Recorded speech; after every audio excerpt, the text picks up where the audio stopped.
I'm fascinated by the story of a woman named Mileha Soneji. Some of you will have heard of her. She has a TED Talk. She was recently on the TED Radio Hour. Mileha has an uncle who has been suffering from Parkinson's disease, so the effects of Parkinson's disease for many years. She's a scientist who teaches in the Netherlands and is one of those many people in today's modern world who has an ability to take some extremely complex problems and offer simple solutions to those problems. So for her uncle, whose greatest joy is being able to sit outside on a bench on a nice sunny day and enjoy a cup of coffee, he became reluctant to do that thing that he enjoyed the most because he could not stop spilling his coffee with the tremors in his hand. She realized that he didn't want to go out anymore.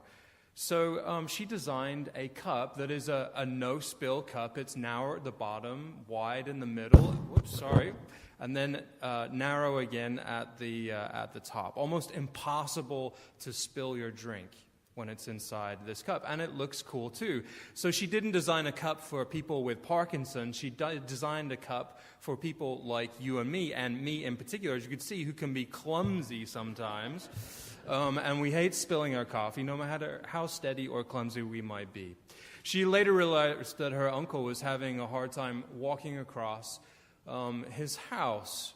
He was having a good deal of difficulty walking without any kind of walker. And so she asked him some questions about that and asked if there were places in his house that he could walk more easily than others. And he said, actually, he had no problem walking upstairs. There was something about the motion of walking on flat ground that caused him problems, while walking upstairs gave him very few issues. So she simply designed a pad that you lay on the ground that presents the illusion that you are walking upstairs as you walk across your living room. She taped these pieces of paper together, laid it on the ground, asked him to walk across. No problem. So now you can print the staircase illusion materials from your own home. You can simply pay Mileha a small fee to use her design, and there you go. How brilliant is that, right? So there are many people in today's modern world who take some really complex problems and offer these brilliant, simple solutions. Now, 2,000 years ago, I would argue, or 1900 to 2,000 years ago, I'd argue that a person or the people who were capable of taking some really complex problems and making some relatively simple solutions out of them are actually our gospel writers. Imagine that you have the task of writing the good news of Jesus Christ and conveying that to your community or to the whole world. Imagine perhaps that you aren't the original gospel writer, that you are aware of one or two or three of these other documents that tell this news in interesting ways, but they don't seem to quite square with the other stories that you have been given or that you have heard. And so you ask yourself, what things do you need to cover? What do you want to cover? What items are necessary? Not just convey a certain amount of information, but how to make this readable and intelligible. How do you distill this information? If you're Matthew's gospel editor, what complex problems need to be conveyed in a short amount of time? So you think, right, well, I probably need to start somewhere that echoes history, that anchors the reader in a particular kind of history, that anchors the reader particularly in the history around Herod the Great, which Matthew does. All of the gospel writers begin with some kind of history. They don't follow it line by line, year by year. It's not concrete, actual timeline history that you would find in a textbook, and that's not what these people are after. But someone like Matthew has to start somewhere and with someone. And so he starts with, among others, Herod the Great, this egomaniacal lunatic. After Herod the Great, the real Herod the Great of history, died, there were a number of uprisings, peasant rebellions that were led by different people from different parts of the Holy Land. There was a man named Judas, not the one you know from the Gospels, but Judas of Galilee. And then there was Simon of Perea and Athronges from Judea. Judas was tall and handsome like the Saul of the Old Testament. Athronges was a shepherd like King David. And because of these features, the uprisings began to take on a biblical or even divine tone among these people's followers. Look, our new leader, the new Saul. Look, our new leader, the new David.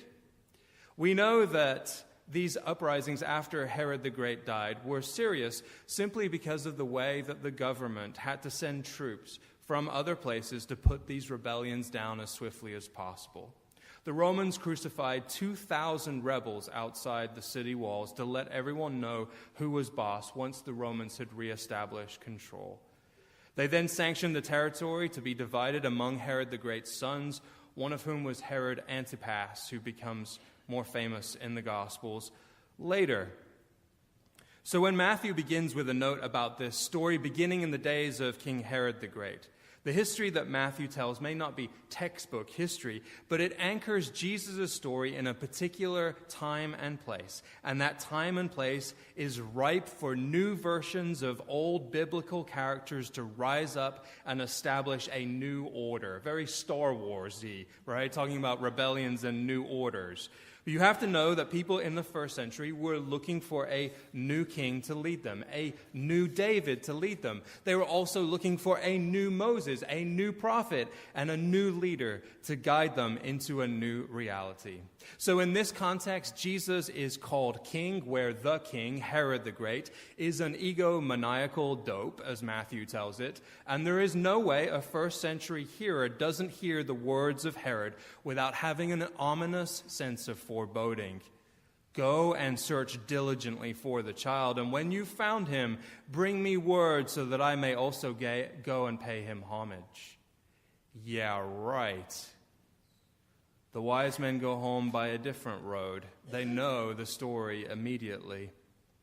Incorporating the story of David into Jesus' story by making sure we know that he was born in Bethlehem and not Nazareth. Matthew tells us that Bethlehem is the village of David, which is why we get verse 6. But you, O Bethlehem, for from you shall come a ruler who is to shepherd my people Israel. The shepherd was David, and this new shepherd will ultimately tell lots of stories about being a shepherd who guides the sheep. But Matthew has a lot more to do here. He has quite a bit more to do than just tell people that Jesus is a new king or a new David. The people already had a new David, remember? Athronges of Judea will come along, and people will see him as the shepherd of Judea, which is where Bethlehem is, and they will want to follow him. For Matthew, Jesus can't just be the new David. He must also be the new Moses, which is why Herod is being cast as the new Pharaoh. Herod's actions will cause the family of Jesus to flee to Egypt to escape Herod's wrath, only for them to go home to Nazareth a short while later, showing Jesus entering the homeland, the new Moses. But new David, that's good. New king, that's good. New Moses, that's good. What else have you got, Matthew? Matthew digs really deep. I mean, really, really deep. Matthew is channeling Michael Jordan with the flu, scoring 38 points against the Utah Jazz in the 97 finals, kind of deep. Matthew is going Willis Reed with a muscle tear in his right leg in Game 7 in the 1970 finals, kind of digging deep. I'll stop there. Matthew, by employing the three wise men, is going deep. By invoking the book of Numbers and the memory of Balaam the prophet. That's how deep he goes. Balaam is a Gentile, a prophet, referred to as a magus, an individual magi. Balaam refused to speak what God did not speak and would not curse the Israelites even though he was the prophet of a foreign army. Matthew reimagines the figure of Balaam in the three wise men by providing a Gentile witness from the farthest stretches of the world, in their view, to demonstrate that the good news covers the whole earth.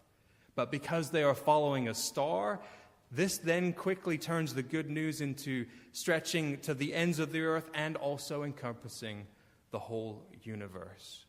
In 12 verses, Matthew has told the story of history, theology, geopolitics, culture, and astronomy, and then helped those who are meshing with those themes to understand that this is out there. There are big themes out there, but this story is also right here. Real themes in real life happening then and now to real people all of the time.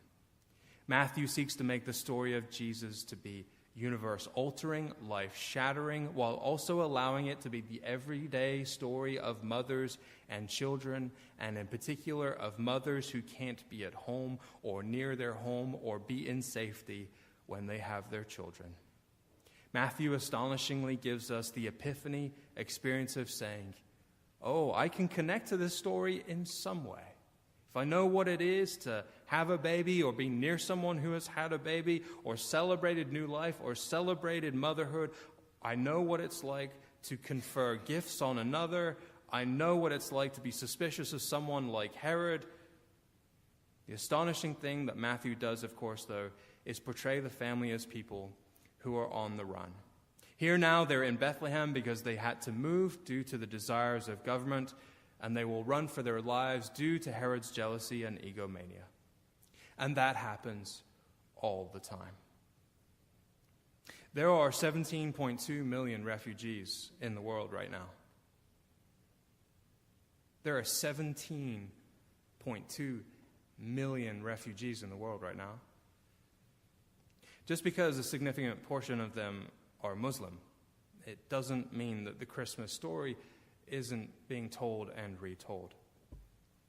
Some of you might remember Stephanie Saldana's piece in the New York Times before Christmas Day when she spoke about sneaking into the refugee camp in Moria on the island of Lesbos in Greece. She asked where the story of Jesus is being told now, and she says, in part, if we want to imagine the nativity, we needn't go farther than the tent of Allah ad-Din from Syria, who left his home just days after he got married. Now his wife is pregnant. And when I met them, they were living in a tent outside of the camp because there was no room for them on the inside. If we want to see today's flight to Egypt, we needn't look far. Nearly every refugee I've ever met has a story about escaping in the middle of the night. If we want to understand a life upended for a census, we need only ask those refugees whose futures are uncertain until their asylum requests are processed, their entire lives now held hostage to bureaucracy.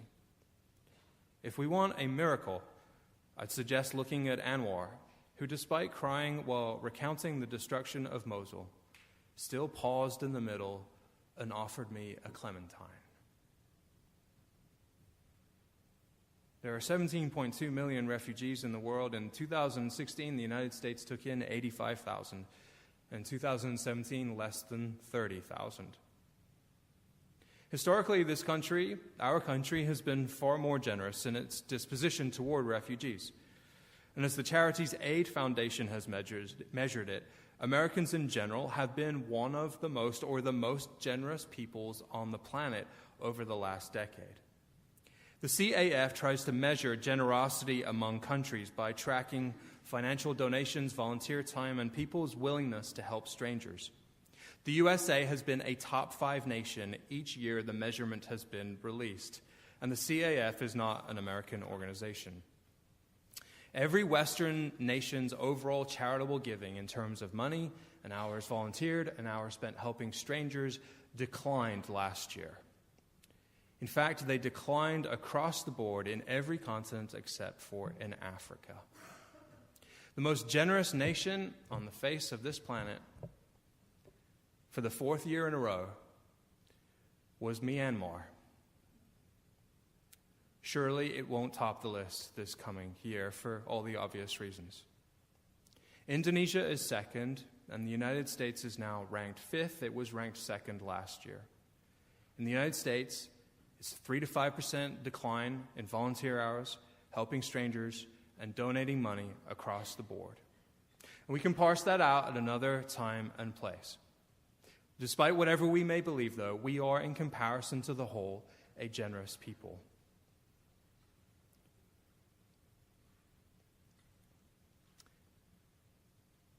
That somehow does not jive particularly well. That does not mesh very well with the fact that we welcomed less than 30,000 refugees out of a total population of 17.2 million. That does not seem to square with how we view ourselves and our generosity. It doesn't seem to mesh with how the rest of the world views us or our reality. Matthew's narrative is enormously complex. There are a whole slew of wrinkles to it. It covers a ton of ground in 12 verses. But there is a detail, of course, that we remember clearly most of all. We remember these magi from the east and their gifts. It's become a children's story. It's easy to remember. We've made songs about this part of the narrative. But perhaps because of this simple act of gift giving, and also because of our own need that we have to offer gifts to this refugee child, that the story is most memorable for us as people of faith in our tradition. We can debate the practicality of the gifts that these people give, but the wise men remind us of the world's need and of our need to open treasure chests and offer gifts to a particular kind of family. Surely one of the gifts that must be activated or reactivated in some of us is not to become complacent, is not to become fatigued by the news of the day, not to lay down and rest with the bone-wearying cycles that seem to go on and on and on. Accepting less than 30,000 refugees in a population of 17.2 million worldwide is frankly embarrassing. But to reverse that trend is not anything any more radical than returning to who we are as a people and who we have often been as a people. That's the thing about the narrative in our culture right now. To pretend that we are going back to the old ways of doing things, of making America great again by eliminating access to people from our culture and our way of life and our economy is not actually our tradition at all. Our tradition is to be open and welcoming and loving and kind to those who are escaping war-torn zones around the world, or at the bare minimum at least being willing to be somewhat generous to those on the run. How you lead off matters. Our starting point each year matters. Let us begin the year with prayers and action for the families that most resemble the family of Jesus, refugees from Asia, waiting and moving and running because of the actions of a few that have led to disaster for the many. Let us resolve to pray, write, call, act for the family of the child. And may that be your epiphany. This is a complex problem, but how we think about it and how we respond to it as people of faith is actually quite straightforward. May God's peace be with you in this new year, and may you treasure the refugees of this world. Amen.